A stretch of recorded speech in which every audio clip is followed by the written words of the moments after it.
Hi, I'm Shay Oliver. Welcome to the Priority Paradigm. I'm sharing stories of amazing people who have made radical changes in their life for something more important. Today, I'm joined by LilFreshSam, and she's got an amazing story to tell you. So without further ado, LilFreshSam, tell us your story. All right. Well, thank you for having me. So I'll begin when I was like about 19 years old, and I had the choice of continuing college in business, which I wasn't passionate about, or dropping out and doing what I love. And I'm sure you can assume what I chose, right? So I dropped out of college a semester later. Um, and I started my company the next day. So I started a clothing brand called Infatu.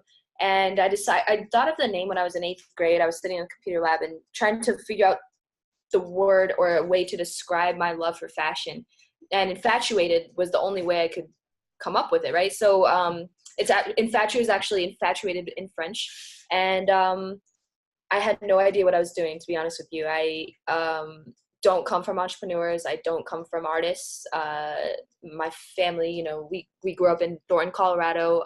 Like I mentioned a little bit earlier, like if you're into fashion out there, you go and work at Nordstrom, and so, but that's not what I wanted. I wanted more. And so I made the decision to drop out, and I started the company the next day. And I failed so many times. For about 6 years, I failed, and I learned so much. I didn't have the money or investment up front as a 19-year-old to start a company. So I started doing everything myself, as I began, and just figured it out as I went. So like I said, I failed so many times because of that. And I learned how to do pretty much almost every aspect of a company, just with real life experience in running one, from like marketing to graphic design to video editing, and even how to now do bookkeeping, like just making it work. So then I started the brand, and growing up in Colorado, there's not a lot of resources for fashion, right? So I reached out to any little seamstresses, made posts to like grandmas, like, hey, anybody want to like help me sew? Like I need help. I got referred a friend, and she actually, it's so crazy. So we ended up actually making my first collection ever. But she actually didn't speak English. She spoke Spanish, and I didn't speak Spanish, only spoke English. So we created this whole collection without speaking one word to each other. Really? Wow. Yeah. It was crazy, and it actually turned out really great. So that's how I created my first collection with very little resources and money. Sold out my first show. I think we had like 500 people in attendance. It was really cool. And then just, kept going and learning. I started doing screen print and just, anything that I could to create with what I had. And screen printing is, a thing in Denver, a lot of companies that do that. So that was the route I started. And then I realized that I was kind of like sacrificing my real vision, which was being able to spend time and, more than, like a couple hours to design a mass production t-shirt. Right. And so I wanted to, like, my goal, and what I really love to do is I love to like spend 10 to 20 hours on one piece and like really make it intricate. Like that's what inspires me, intricacy. And so I went back to like what I really wanted to do, and that was, spend that time. And so I started creating these like one-of-a-kind jackets, and I created my first one-of-a-kind jacket in 2014. I had no idea what it was going to be back then. And fast forward 4 years today, they're like on red carpets and in showrooms on, being sold on Melrose in LA, just gained a new store in downtown LA. So they're really, now a trendy piece and staple of fashion right now. And so it was really cool. And I had no idea when I was starting that this is what it was going to be. And since then, I've also become a wardrobe stylist, a speaker, and also a designer for other brands. So just like I said, all self-taught, and just purely ran off passion and the desire to get everything I ever wanted, That is fantastic. That is such a cool story. Let's go back to college. Yeah. So you also being in Colorado, I'm sure the message that you heard was, well, if you want to go down a path, whatever it is, fashion is a business, you should get a business degree. Hmm. I'm assuming that was that the message that you probably heard from counselors and other people? Yeah. Well, they told me to go to college. When you get hit with that question when you're in your senior year, like a month from graduating high school, and they're like, what do you want to do for the rest of your life? And you're supposed to figure it out right then and there. Which is, yeah. Well, yeah, I couldn't. And I was so torn. I was like, well, what do I do? Like, I want to make my parents proud, but I know that I don't want to do anything else other than fashion. But like everybody told me I couldn't do it. Like everybody was like, come on, Sam, be realistic. Like, like, do you know where you're from? Like, just, I had everybody against me except for one teacher. And she was like, Sam, you could be whatever you want to be. And she actually set up like interviews with fashion schools. And um, that's what pushed me. So I went to business school because I was actually trying to make my family proud. And I just figured, like, business, okay, like, I could maybe roll with that. Mm-hmm. So you come to this point where you're going to school and you know it's wrong. Yeah. What did your family say when When I you dropped said, out. I'm going to drop out and do my thing? I don't remember the exact words. I wish I did. But I remember I worked with my mom at the time, right? And I was going to college in between working a full-time job, and you know, I would go on like my lunch breaks and all these things, and it was really inconvenient. It wasn't like a typical kid in college where they get to like go to college full time. So Right. it was one already hard because of that, and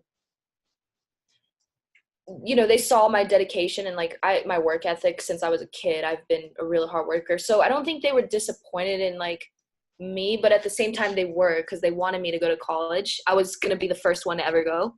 Oh, So okay. that Yeah. was another thing. Yeah. So they weren't happy, but they weren't like mad at me. They were, they weren't supportive, but they weren't discouraging either. Interesting. So what did that feel like, being in a situation where you had to tell the people you love that you were going to disappoint them? It sucked. Yeah. Yeah. I mean, I don't know if I I don't know.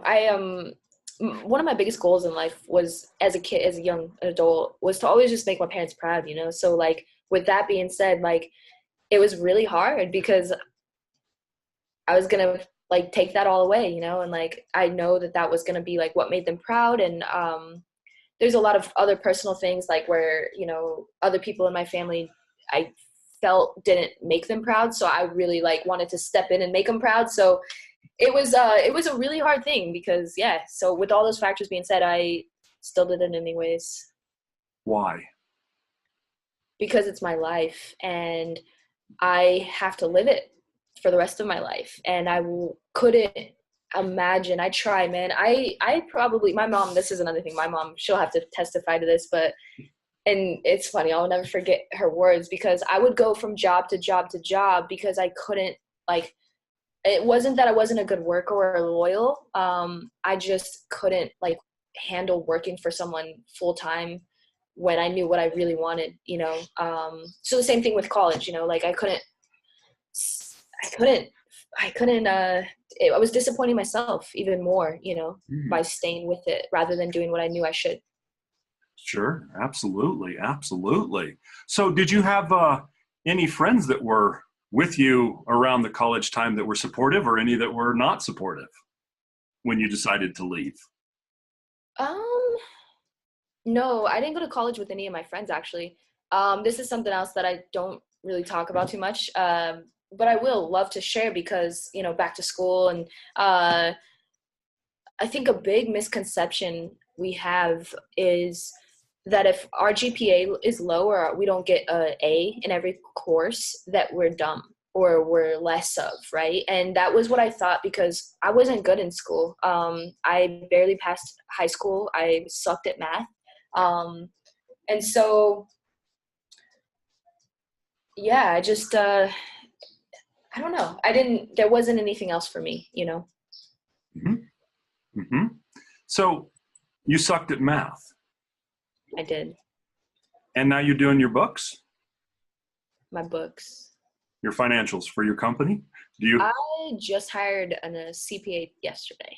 Okay, but you've had 6 years. I know. Who's been doing your books? So maybe I should have paid more attention in business school. No, I'm just kidding. But like, No.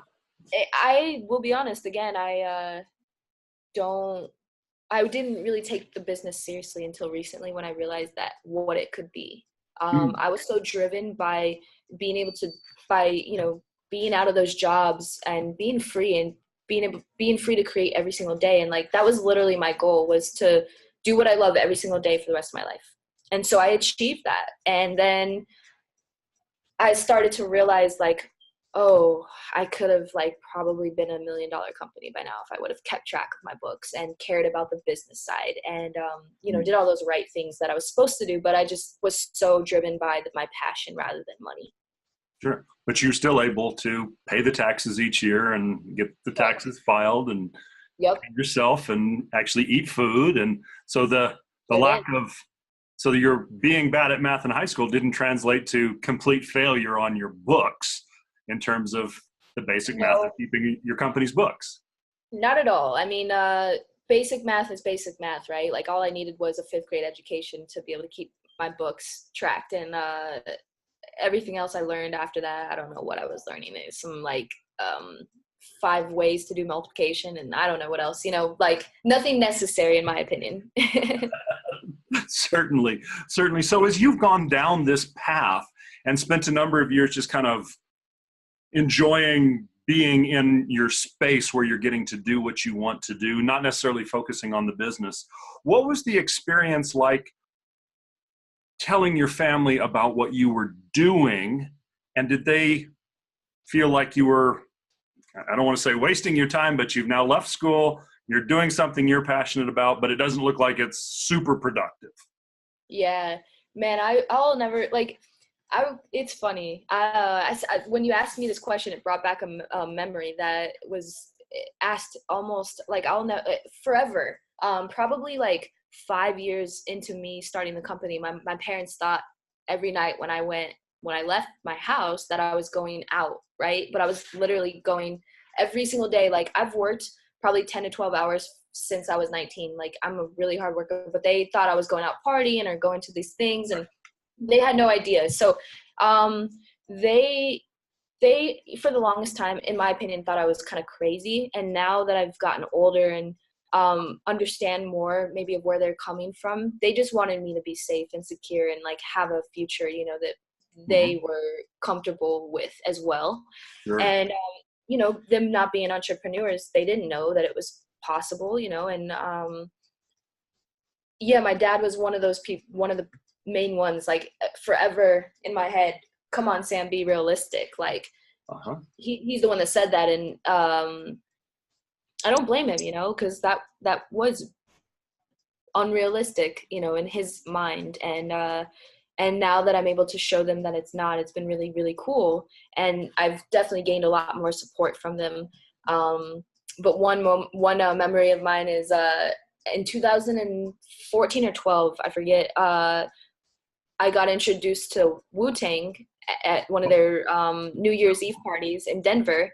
And they brought me backstage, and like Method Man and his wife like loved my brand and were rocking it. He like wore it in a bunch of videos and stuff. And that was one of the first few celebrities that had worn my brand. And it was so early on. And I remember coming home to tell my parents about it. I was so excited, I didn't even like care for Wu-Tang that much, but they're legends. So I was like, guess what? Like, guess who I dressed last night? Guess who likes my brand? And their response was, well, did you get paid?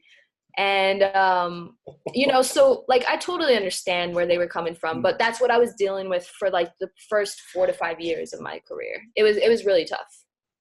So how did you deal with that? I mean, you've had I don't want to say negative influence, but a non-supportive influence that was with you every day, and yet you were going on a different path. How did you do that?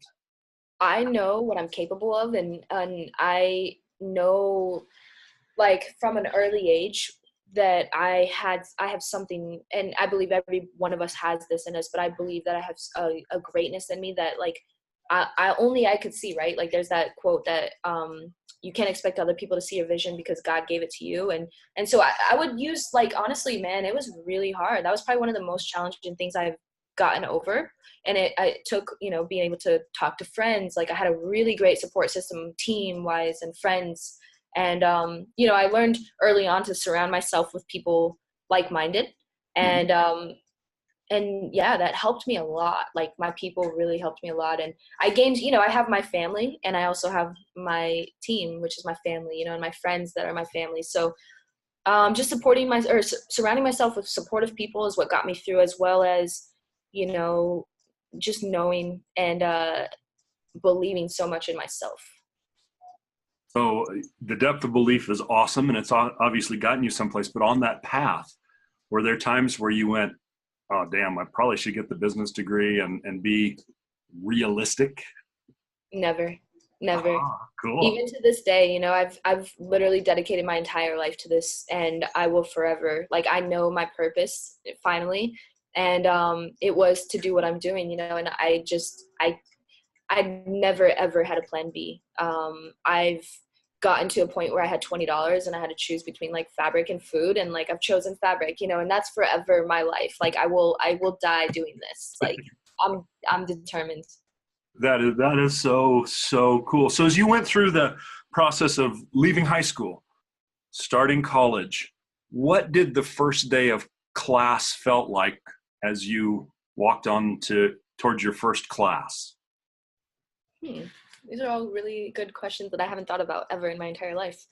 Um, it wasn't fun. I remember I didn't go to college with any of my friends because I went to a community college, and I waited a year. I took a year off after high school. So all my friends were already in their second year. It was unfamiliar. I was a shy person. So just, yeah, it wasn't fun. I forced myself to do it, and I did it with a great attitude and open mind to like learn. But Mhm. why I made that decision to quit, or not even quit, I don't like saying quit, but drop out, and it wasn't for me, was because I was going to class, right, spending an hour and a half listening to a professor read to me out of this textbook, and then I would go home and read out of that textbook for homework, and then I'd come back and repeat. And I'm just like, okay, well, I would rather invest this $3,000 I'm paying you to read out of a book. And no offense, but like, I'm going to invest this $3,000 that I'm paying you to read to me into my own company. And that's when I decided that it was time to just do it. Hmm. So So that's I never liked college, never liked, it wasn't like fun for me. sure. So you knew deep down inside when you walked in that first day that this was not the path that It you was should be on. temporary. Yeah, It was I a knew it was temporary. temporary. So as you went through those first classes in school and you got closer and closer to your decision to leave school, what were you going through inside? What was it feeling like as you got in the direction that you knew you needed to go? I didn't even know that was the direction I needed to go. I had no idea at the time. It was a risk that I was willing to take, though. Unless you were born into an entrepreneurship family or a designer family or a family of money, I Mhm. feel like you never really have that guarantee of knowing, right? Like, what if, because I didn't have a cushion or like a plan B even. So I didn't know. I just knew that literally I could not spend my entire life doing anything other than fashion. And I always fell back onto that. And I mean, what I would do, like I worked like 3 jobs. Like I went so many years without sleeping, eating good, like just so I could do fashion. And I still to this day, like I said, dedicated my entire life and sacrificed a lot for it. And I just think that with that amount of passion and dedication, like, one, I can't lose if I don't give up. And two, um, there's just no other thing for me in the world, like I know that for a fact. And when weeks upon, before leaving college, I don't really remember it too well. Like, so it wasn't a big deal for me. I think it was just more, of disappointing my family because I didn't care. Like I wasn't invested in it. I wasn't, sad or disappointed. And it didn't feel like a failure either. I didn't feel like I was quitting something, because in the beginning I didn't even want to start it. Interesting perspective. So just out of curiosity, did you quit mid-semester or did you finish the semester? Well, I finished one semester. Yeah. Okay. So, and then you decided, no, this isn't my path. Correct. So after you told your parents and they got through some of the disappointment, how did you feel knowing you weren't going back down a path that wasn't yours? I really didn't know. Okay, so it's so weird because you're making me realize this is so great questions I've never been asked before in any interview. And so you're making me realize things about myself I never thought about. And so going back to your question, which was, I'm sorry, can you repeat the question? Sure. Sorry. So you're done with school and the parents Feeling like you're going back. And you're not going back. What did that feel like as you headed down this unknown path? But you knew it was your path. What did it feel like? Right. And so at that point, I didn't even know that fashion was my path. Even though I had all this confidence and I was like, this is what I'm meant for. I was being told that I couldn't do this and it was impossible, Sam. And the fashion industry is the most competitive industry in the world. And that's come on, that this is just a dream in the clouds. And I need to be brought to earth, right? So I still, as much as I knew how much I loved fashion, I didn't believe that I could achieve it at that point still. It took a while. It took a long, probably 3 or 4 years into the brand of really truly believing that I could.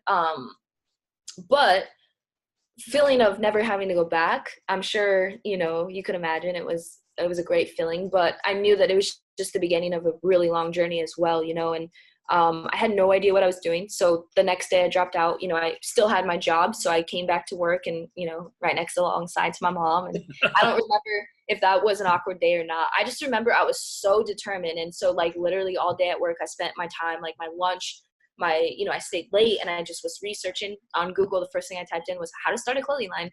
And from there, that's how I started. I created a logo. I found a graphic designer, trademarked it, and just did those things that I guess I technically didn't know that I was supposed to do early on, but I did based off. Yeah. That is extremely, extremely cool. So you've made some huge changes here recently too. Oh yeah. Yes. So tell me a little bit about what you've done I guess it's the last few weeks. What have you done? Oh my gosh, it's been crazy. So yeah, it's been an interesting, specifically interesting 3 weeks. In the last 3 weeks alone, I did a really cool interview that was aired on Univision. I threw a party, my first party pop-up shop in Los Angeles last Friday. And yesterday I signed to a talent management company. Cool. I don't know, man. It's been a crazy 3 weeks. Those are the top 3 things that come to my mind. Cool. So you're in LA now. You're no longer in Colorado. What Yes. made you make the decision to go out to LA? So without going too deep into this, I actually moved to Los Angeles in 2015, knowing that I kind of hit the ceiling in Denver. I had styled everybody that I had wanted to style. I was running out of, I wanted to do the next step in my brand, but I didn't have the resources. It's not a fashionable state. My brand wasn't selling out there. Although it was selling, it wasn't selling out like it was in LA. So I moved to Los Angeles in 2015, packed up my car, decided literally 2 weeks before I left. I was in Hawaii with my family on vacation. I was like, I'm just going to do it. I just got to do it. And if I don't do it now, I'll never do it. So I was 23 years old. And I packed up. I had a little Honda Civic. I just had gotten in a car accident, totaled my car. They gave me $4,000 in return, and I was like, okay, I'm going. I'm taking this $4,000, and I'm just gonna figure it out. So I packed up my car and moved out there alone. Had no idea what I was doing, what I was getting myself into. I didn't really have a plan. I just knew that I was gonna make it work, and I did. And it was crazy. I was within 9 months, I was styling red carpets. I had styled Iggy Azalea for a magazine cover, was living the life I had always thought I dreamed of, right? And then I was on set one day and I got a call from my mom, And it was really odd. She didn't sound like herself. And she ended up telling me that she had just been diagnosed with breast cancer. And my mom is like my world. Like, my mom means everything to me. So as you can imagine, it crushed my world. I didn't know what it just switched everything up. So I ended up moving back home. I wanted to be there for her. And yeah, that was probably like one of the worst times in my entire life. Like, I was at an ultimate low. I had to like refigure out my business. I had to move back to a city. I knew there wasn't a job for me. And before that, I was barely, I was making it work in Denver, not working a full-time job, probably like 3 years before moving to Los Angeles, but it was hard. I was doing freelance, whatever would pay. And anyways, just moving back to a city that, one, didn't have money for me, two, didn't like opportunity. And then two, my mom was dealing with that, and just being able to, I went crazy. I remember like YouTubing all night, like how to cure her, like what can I do? Like I had never been in a situation where I couldn't help her. And so it was really defeating. And so, what I've learned now is, with every bad situation or everything, bad that happens to you is an opportunity to grow or learn. And what that helped me learn, that I now see, is that's when I started to decide to take my brand in another direction. And I started, one, making clothing with purpose. So every jacket I make and every piece of clothing I make has a story behind it, or a meaning, right? So I made a whole conceptual collection called Robes of Heroes and dedicated it to her. And it was a whole thing. Like, I made a nonprofit organization because what I learned, that when, I wanted to like donate some of the proceeds from my collection to a breast cancer awareness organization. But then doing research, I realized that unfortunately they aren't as great as I thought they were. And most of their funds go to overhead that shouldn't be there. And so I didn't take that route, and I decided to just start my own nonprofit. And I started taking, she was the first one, but the goal with the nonprofit was to take out cancer survivors on a shopping spree. They got a facial, a hairstyle, massage, like a bunch of things to like uplift them, right? Because I learned through fashion that I had the power, and now I say thank God that this all had happened, because I wouldn't have learned this, but I got to see through this the power that fashion had on people by putting you in your favorite outfit every day, and the confidence and the uplift that gave you. And so my life changed. And so with that being said, I had stayed in Denver from 2015 to like April of this year, and then I just moved back out now. And she's fully cured. She beat it. She survived it. Yeah, double mastectomy. She's a champ. Very happy to hear that. Yeah, it's been great and life changing, for all of us, in good and bad, but in a lot of great ways. So now here I am back in Los Angeles, and ready to go full force, and Cool. You have an awesome story, and thank you so much for sharing that part about your mom and how that changed your life and the direction that it's giving you. That is really powerful. I appreciate that. So if you were able to go back and talk to that young lady who was about to head to college, what would you tell her? What I tell them every day when they ask me or when they see me. I just literally got off a call mentoring a kid right before this one, and I keep it real with them, because I want to be that person that I wish I had when I was 19 years old. And I take time with them, and I really get to know what they want, what they truly want in life, and what their passion is, right? And most times it's not what they're going to college for, and they just go to make their parents happy, which is a common trend I'm learning. And so what I would tell the girl going to college possibly is, like I said, what is your passion? Like, what do you see yourself doing for the rest of your life? And like, what do you truly want? Because like I said, most people go for other reasons.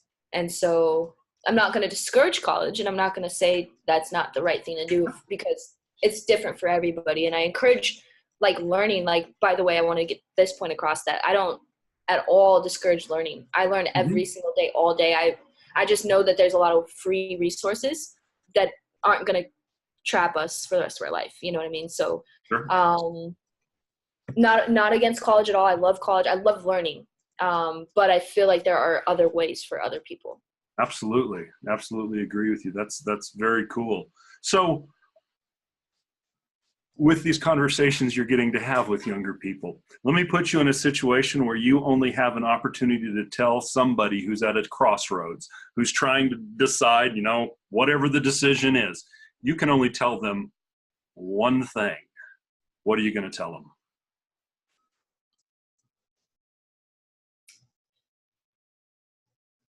Listen to your heart because it knows what it wants, Mm-hmm. Very, very good.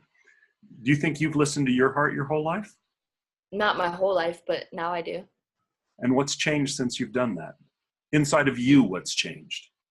Oh my gosh, everything. It's been a 360 change. In the last 2-3 years, man, I've grown so much. I used to have a really toxic mindset, and it definitely weighed me down. And I've, like I said, I've 360 changed my mind, everything from the way I talk about myself to, what I do on a daily basis and my routines and stuff. But yeah, so I just think that I didn't always know to listen to my heart. I didn't always know that I could listen to my heart. And now that I know that I can and that this is my life, and I feel like I can, and it's a great feeling. And I want to give that to everyone. Very, very, very cool. So how did you get to the point where you learned to listen to your own heart? Well, three things. Two things. Two of the worst things to ever happen to me in my life have definitely made me the greatest person that I can be so far, and I'm growing and getting better every day. Also, just knowing that it's my life, like I have to live it for the rest of my life. So like, why wouldn't I do what I want to do, Sure. Very cool. Very cool. I guess, knowing that we have a choice. That's really it. Like, a lot of us don't know that we have a choice, but we do. They're very, very, very true. I completely agree with you. So, couple last things. What's the most important thing in life? Love and happiness and each other. And I don't like, that sounds so hippie and like cliche, but that's literally like, I used to think that was hippie and cliche and like, oh my gosh, like what, but like now that I've been through so much in life and seen so much good and bad, and like been at like the height of my career and like the lowest of my career, I've learned that no matter what, like I remember coming home, like I gotta tell you this quick. I remember coming home after styling Iggy Azalea, and I was so pumped because this is like a big, like that was one of my big goals, to do a magazine cover, and it was a big celebrity, whatever. And I like came home, and I like came home to nobody. Like I came home and I like sat on my couch in silence and like wasn't able to share that excitement with anyone. And it was like one of the worst feelings in my life. And that's when I like realized, alongside of all the other things that have happened to me in my life, that at the end of the day, like if you don't have people to celebrate, you don't have, like money comes and goes, that doesn't matter. Like it's just a tool, but like people, connection, human connection, and love and happiness, like what else is there? Peace of mind.